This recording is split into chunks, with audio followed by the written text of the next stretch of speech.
Bueno, ¿Arrancamos? arranca, Pampa. Bueno, momento cultural número 35.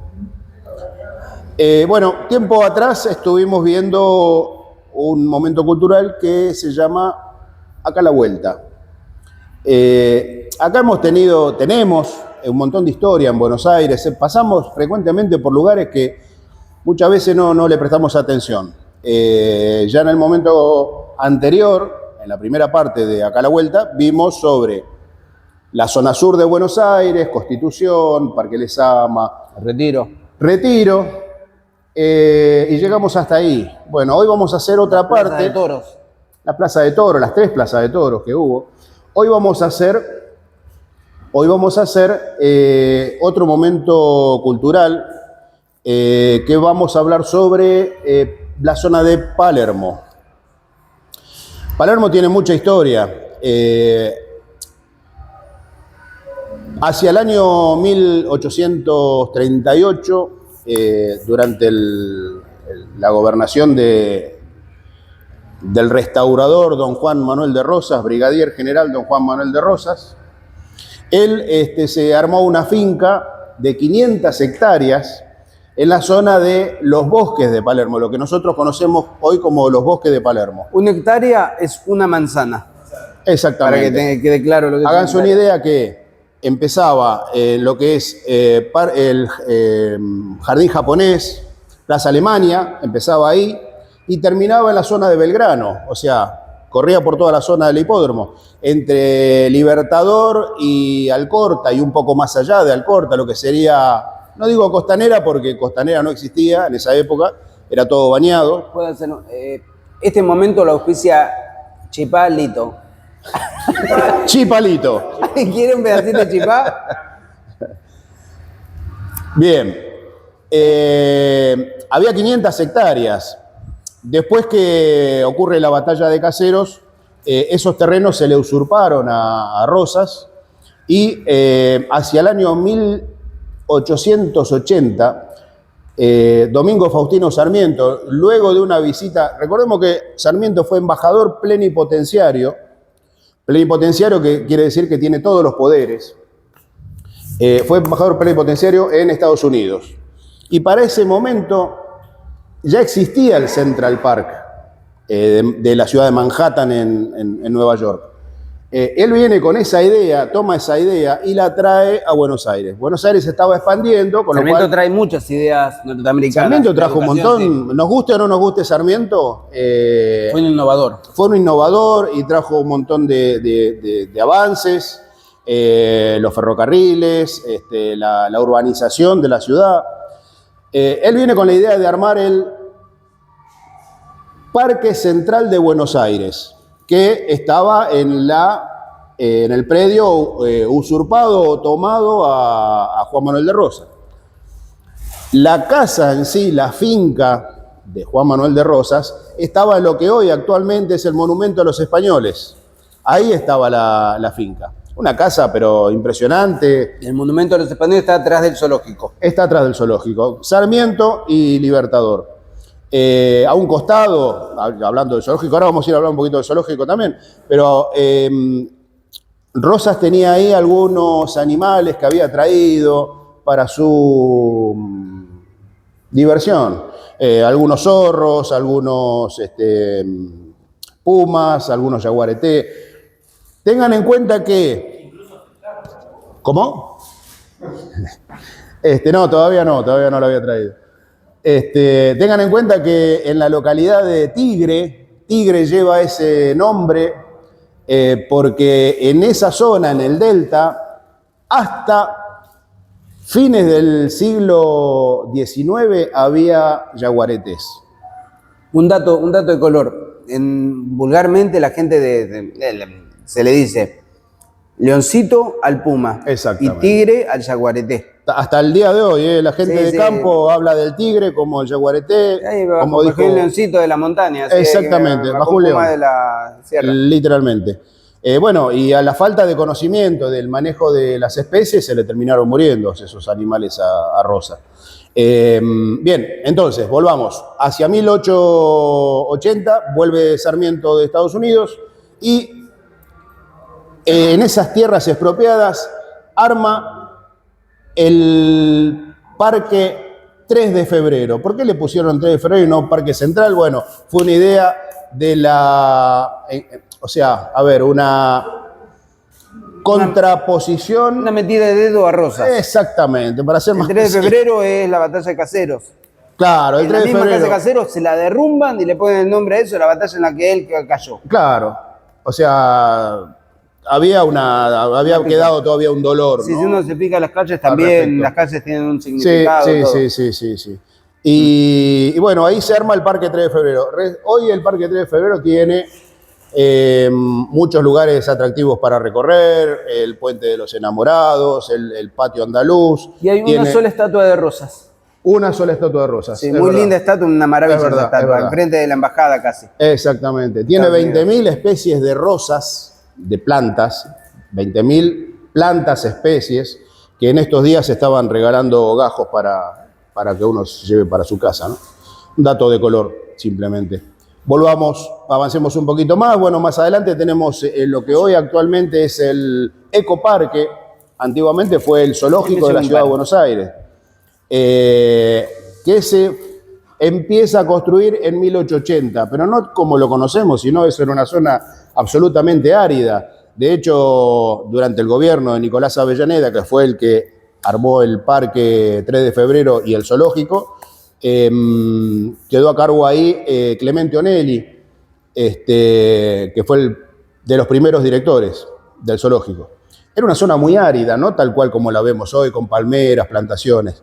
Y se le encargó a Carlos Tais, que es un famoso paisajista, la implementación de distintas especies arbóreas. Por eso es que uno hoy puede ir a los bosques de Palermo y encontrar distintas especies que fueron introducidas, no son originales. Enfrente tenemos también de la misma manera el botánico, y enfrente van a encontrar una plaza que es la plaza, este es un dato interesante, que es la Plaza Italia, donde hay un monumento a Giuseppe Garibaldi. Giuseppe Garibaldi fue un voluntario, ¿sí? Y esa estatua fue... Reverendo hijo de puta. Tuvo sus cositas. Tuvo sus cositas, bueno. Y el museo... Cuando tomó Gualeguaychú mató un montón de mujeres, no perdonaba a nadie. Y fue Brown el que lo hizo, que le perdonó la vida. Y en Gualeguay lo colgaron Ah, lo colgaban, sí. Lo cuelgan de una mano, lo atan y ahí lo lastimaban, lo torturaban. Claro. Dejan así atado durante mucho tiempo y después quedas como... Hola. La viga donde Sí. colgaron a Garibaldi mucho tiempo la tuvo la Sociedad Italiana de Uruguay. Ajá. Después la metió. Sí, bien. El dato interesante del monumento de Garibaldi, que ustedes van a ver que es una estatua ecuestre. Estatua ecuestre significa que es un jinete a caballo. Cuando el jinete, mejor dicho, el caballo está apoyado en tres patas,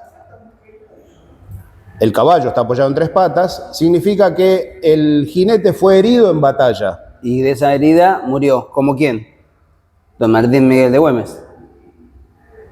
Ahí vamos a llegar. Ah. Es probable que ustedes vean el jinete con el caballo apoyado en sus cuatro patas. Eso quiere decir que murió de otra cosa, pero no herido en batalla. Y ustedes van a decir por ahí, pero yo vi una estatua de San Martín que el caballo está parado en dos patas. Y San Martín sabemos que no murió en batalla. Pero ¿qué pasa con esa interpretación? Significa el escultor que hizo esa estatua, significa que le dio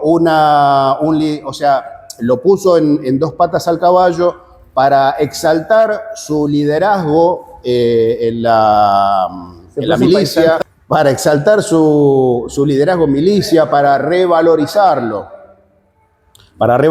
Sabemos que no pasó, pero esto es una interpretación que algunos escultores la hacen y algunos otros no. Vamos un poquito más allá, tenemos también el regimiento número 1 de patricios. Originalmente, respecto a lo que es el conjunto de Garibaldi, sí. ahí nomás cerca, entre lo que es una pequeña plazoleta que hay, que está llegando a lo que es parte del zoológico y parte de lo que es la rural, ¿sí? También hay una columna que se dice que data del Imperio Romano. Esa columna que está en el medio de la plaza, No, está en un costado. ¿No es donde está la embajada de Estados Unidos? No, Pero eso puede haber sido una donación, es una donación. ahí, por si no Claro. salió, Eliseo cuenta que en la Plaza Italia hay una columna que data del Imperio Romano, que está a un costado en la misma Plaza Italia. está un costadito chiquito. Es chiquita, es chiquita. Sí, sí, sí, sí, sí. Sí, sí, sí, sí. Es probable, es probable. Pero no está muy destacada como diciendo Pero está dentro del predio de la Plaza Italia. Bien. Hablábamos recién del regimiento número 1 de patricios, que originalmente se llamó Cuerpo de Patricios. Es el único regimiento de soldados que está en la ciudad de Buenos Aires.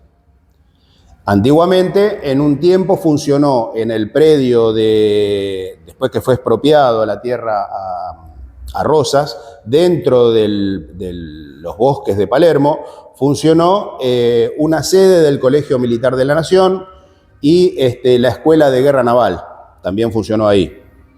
Pero es el regimiento número 1 de patricios, y se le dice número 1 porque fue el primer regimiento de soldados que tuvo nuestra patria. Fue el que primero se estableció, que se mantiene en la Ciudad de Buenos Aires. Si no me equivoco, se fundó en 1806. El regimiento se fundó en 1806 durante para combatir en la primera invasión inglesa. La segunda fue en 1807. El regimiento número 1 de patricios ha intervenido en varias situaciones defendiendo a la patria. Y voy a nombrar solo algunas: invasiones inglesas, la Guerra de Malvinas, intervino también en la recuperación del Regimiento de Infantería Mecanizada número 3 de la Tablada, que esto fue hace unos años atrás. Una cosa, el Regimiento de Granaderos está... a 6 cuadras de Patricios. Es verdad. Está ahí sobre Luis María Campos. Sí, visiten el Museo de Regimiento de... Podemos organizar un día ir al Regimiento de Granaderos, es espectacular. Sí, un poquito más allá. El museo está adjunto bárbaro. al Hospital Militar. Avenida Santa Fe y después sigue, se va doblando para... Está al lado del Hospital Militar, Adjunto al Hospital Militar, literal. que tiene la estatua de San Martín en la puerta, está espectacular. Claro, sí. Un poquito más allá yendo por... Pero viene de la salvamos. Claro. Bien. Es orgullo de la patria el cuerpo de patricios. Sí. Es orgullo de la patria. Bien, volvamos un poquito más atrás y ya para ir cerrando vamos a hablar sobre la Penitenciaría Nacional, que hemos hablado en otro momento cultural. Esto estaba en el Camino del Chabango, que es la actual Avenida Las Heras. Hoy la conocemos como Parque Las Heras, que está delimitado entre Avenida Las Heras, Coronel Díaz, Jerónimo Salguero, Avenida Santa Fe. Actualmente es parque, pero fue la primera penitenciaría nacional que hubo en 1880. Se empezó a armar en 1870 porque el Cabildo de la Ciudad de Buenos Aires estaba excedida en cantidad de presos y había 300 presos de más. Entonces había que redistribuirlos por una cuestión lógica, ¿no? Por eso se construye la penitenciaría ahí y hacia 1880 se trasladan en carro los detenidos. Engrillados, se trasladan en carro hasta la penitenciaría. Ahí pasó un montón de gente, uno de ellos, solo por nombrar algunos, es Santos Godino, conocido como el Petiso Orejudo, que era un muchachito que le gustaba asesinar a Niños, a principios del siglo XX, sí. Exactamente. La cuestión de que este muchacho... Creo que ahí también estuvo Hormiga Negra, ¿no? Hormiga Negra también lo nombramos en el otro momento cultural, otro gaucho picante también, cuchillero de los lindos, estuvo también detenido ahí. y su comportamiento era tan bueno que a veces lo dejaban salir de calabozo y tenía otros privilegios, como por ejemplo usar el pelo largo, porque era un detenido, un preso pacífico, no era... Es Bate cocido es posterior, y estaba en el norte, si no, eso no que mal no él recuerdo. dice el Pampa, uno a veces no se da cuenta, pero es usar la melena, es de principio del siglo XX, que fue moda. Uno escucha que los guapos usaban melenita, la melenita llegaba de tapada la nuca, que dicen las crenchas, hay un montón de tangos que hablan sobre eso también. Sí. Y era como, no sé, como hay épocas que se pone de moda determinado estilo y en ese momento la moda era tener pelito largo. Y bueno, y comenzó a finales de los 90. El primer director de la Penitenciaría Nacional, yo les voy a nombrar, les voy a dar el apellido y ustedes lo van a sacar enseguida. O'Gorman, ¿le suena a O'Gorman? Le suena, él se llamaba Enrique O'Gorman. Él era hermano de Camila O'Gorman. Camila O'Gorman y Ladislao Gutiérrez Ladislao Gutiérrez fue un cura que se casó con la hija de un médico, el padre de Camila. En secreto. Se casaron, se fugaron, se dieron a la fuga, era algo pero aberrante. Está la película con Susupe Coraro, Una película linda, interesante. Sí. Tenía un hermano cura y tenía este otro hermano, Enrique, que él fue el primer director de la Penitenciaría Nacional. Estábamos hablando de Santos Godino, que estuvo detenido un tiempo ahí. Después a Santos Godino lo llevan a la Penitenciaría de Tierra del Fuego. Te agrego un detalle. Antes, cuando había un hijo que era medio problemático en el siglo XIX, ¿qué se hacía? O lo meto de militar o lo meto en una iglesia. Había que sofocarlo. Entonces es donde uno a veces ve que hay seres aberrantes en los dos sectores o que no se llevan en la doctrina, pues yo acepto la fe de Dios, ¿por qué voy a romper sus credos? Bueno, Exacto. ¿por qué lo rompo ahí? Porque la verdad no es que yo entré por devoción, por fe, entré porque me metió mi familia, porque era ya venía mal de cuna. Exacto. Y eso es lo que pasaba muchas Sí. veces. Por eso vemos un montón de curas que la verdad uno dice, pero ¿cómo anda tirando bombas y matando gente? Bueno, no sé, Beltrán, ¿cómo se llama el otro? El que... Hay unos cuantos en la Independencia. El fraile... ¿Cómo se llama? El fraile que fundió las campanas. Luis Beltrán, Fray Luis Beltrán. Fray Luis Beltrán. Había otro también, el que hizo la campaña del desierto. Hay uno que hizo la campaña del desierto y mató un montón de indios. Sí. Bueno, no abrazaban la fe cristiana, la verdad. Bien, entonces, Pero la cuestión es que se lo llevaron a Santos Godino, al Petiso Orejudo, se lo llevaron a Tierra del Fuego. Este muchachito no tuvo mejor idea que matar al gato, mascota de todos los presos, y lo ajusticiaron. O sea, claro, había tenido, claro, y le mató a la mascota de los otros presos. Y ya que agrego otro dato de color. Su tumba se puede visitar en el cementerio del Ushuaia. Ah, cierto, sí. Se adelantó el expreso de medianoche. Hay una Claro. teoría sobre lombrosiana que dice que las cabezas de los cuerpos, depende cómo son, tienen una inclinación delictiva. Bueno, claro, si uno era orejudo, era delincuente. Claro. Entonces le operaron las orejas y se le hicieron chiquititas al petiso orejudo a ver si cambiaba algo. Sí. Están las fotos. Sí. A vos te vamos a operar, Roque. Yo había un libro que lo perdí con el tiempo, hablaba de la morfología, y ellos, esas cosas, esos rasgos físicos lo tomaban asociado a la conducta del tipo. Sí. Decía, bueno, era lo que había en la época, no creo que mucho más Sí, científico, pero hasta mitad del siglo XX. Y habían zoológicos de humanos. Claro. O sea, ahí nos damos cuenta lo que sería. Hasta mitad del siglo XX eso se hacía, las mediciones se hacían. Sí.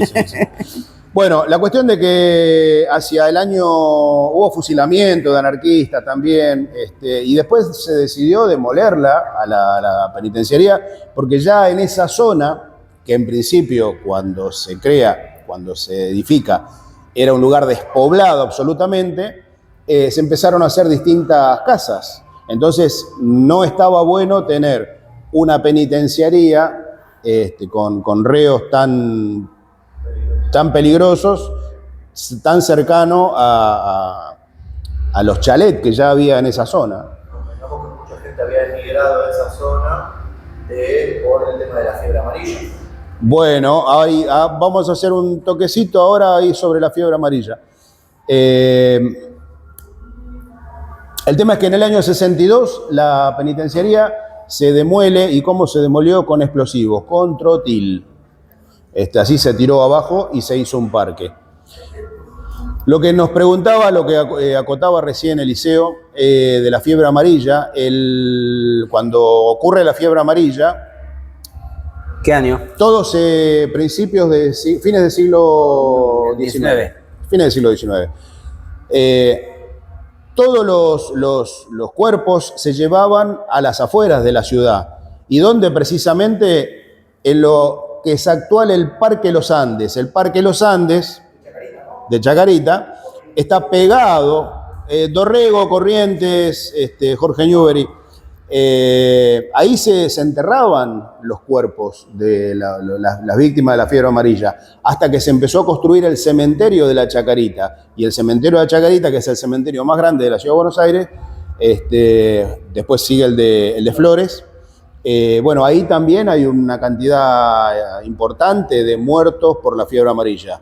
Y tengan en cuenta, cuando pasen por el Parque Los Andes y se sientan a tomar mate, que abajo todavía están enterrados porque nunca fueron desenterrados esos cuerpos. ¡Pasamos un amargo! Así que tengan en cuenta y cuídense dónde se van a sentar. Bueno, esto ha sido todo, un paseo cortito por la Ciudad de Buenos Aires. Puede haber un tercer momento. Sí, puede haber un cultural montón, porque respecto. podemos Hay un montón de recorrer cosas. diferentes ciudades. Sí, no, pero de la Ciudad de Buenos Aires hay muchísimas cosas para ver. La edificación de la penitenciaría, un dato medio boludo. Sí, todo sirve.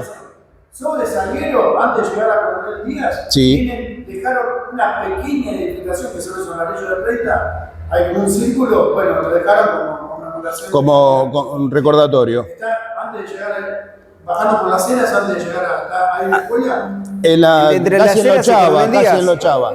Sí. Decí dónde estaba, así se escucha claro. La penitenciaría estaba. No, el monumento ese. El monumento, lo que quedó de la penitenciaría. Pues es interesante ver ladrillos antiguos. Siempre que vayan a un museo, ven una edificación del siglo pasado, principio del siglo XX, fíjense en los ladrillos. Son así grandotes, son bastante raros, algunos son con adobe. Sí, Claro, lo que dice Pato es, la penitenciaría estaba en Avenida Las Heras y Coronel Díaz. Y en la otra calle, Salguero, Jerónimo Salguero, que es donde dice Pato que hay una pequeña edificación, un resto de la edificación que no fue demolida y que conmemora o recuerda la edificación de la Penitenciaría Nacional. Bueno, nos vamos. nos matamos. No tenemos que ir. Si quieren decir algún momento cultural que quieran que hablemos, si no lo hacemos nosotros, lo va a hacer alguien idóneo. Exactamente. Obviamente, no es que uno sabe todo. Y lo que no sabemos lo inventamos, pero se van con Somos una respuesta. argentinos, sí. Bueno, esto ha sido todo. ¿Será hasta dónde? ¿Hasta cuándo? Hasta la semana que viene. Hasta la semana que viene.